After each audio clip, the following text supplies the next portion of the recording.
जो राधा नाम लेता है तो श्री कृष्ण चंद्र जो तुरंत रजिस्टर उसका फाड़ देते हैं। जितना लिखा हुआ रजिस्टर था अनंत जन्मों का उसको नष्ट कर देते और अनुल लिखा आगे कलम से लिखेंगे नहीं, वादा है। तो समस्त संतों के दर्शन का, समस्त शास्त्रों के स्वाध्याय का, समस्त तीर्थों के अवगाहन का एक ही फल है, भगवत स्मृति। उठते बैठते चलते फिरते हमारे हृदय की धड़कन और राधा नाम एक हो जाए। जैसे यहाँ पकड़े याद निकले राधा राधा, ऐसा अनुभव हो कि नाड़ी जो धड़क रही है वो कह रही राधा राधा राधा।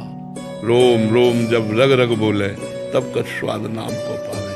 हर नस नाड़ी हड्डी तक में चोखा मेला जी की हड्डी बोलती थी विठ्ठल विठ्ठल विठ्ठल। तुकाराम जी जहाँ चरण रख देते तो भूमि बोलती थी विठ्ठल विठ्ठल विठ्ठल। जनाबाई ने जो कंडा था पे कंडा बोलते थे विठ्ठल। देखो नाम जापक जिसे छू ले वो बोलने लगे राधा राधा कृष्ण कृष्ण हरि हरि। तो जीवन का उद्देश्य हमारा स्मरण होना चाहिए, हर समय भगवत स्मरण। इसलिए एकांत में बैठकर रो और प्रिया जी को रिझाओ और उनसे मांगो कि आपके चरण मिल जाए। बहुत झूठे खेलों में अभी राजी रहे, अब तो लाडली कृपा कर दो, पता नहीं कब जीवन की शाम हो जाए और आप ना मिली तो घाटे में हो गए। और ये घाटा कभी पूर्ण नहीं होगा।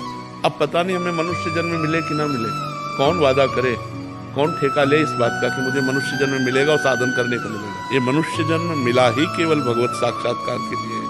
अगर भगवत स्मृति विहीन जीवन है तो उसका कोई महत्व नहीं। चाहे जो कुछ यहाँ धार्मिक कृत्य कर लो उसका पुण्य होगा, और पुण्य छीणे मृत्यु लोके विसंति।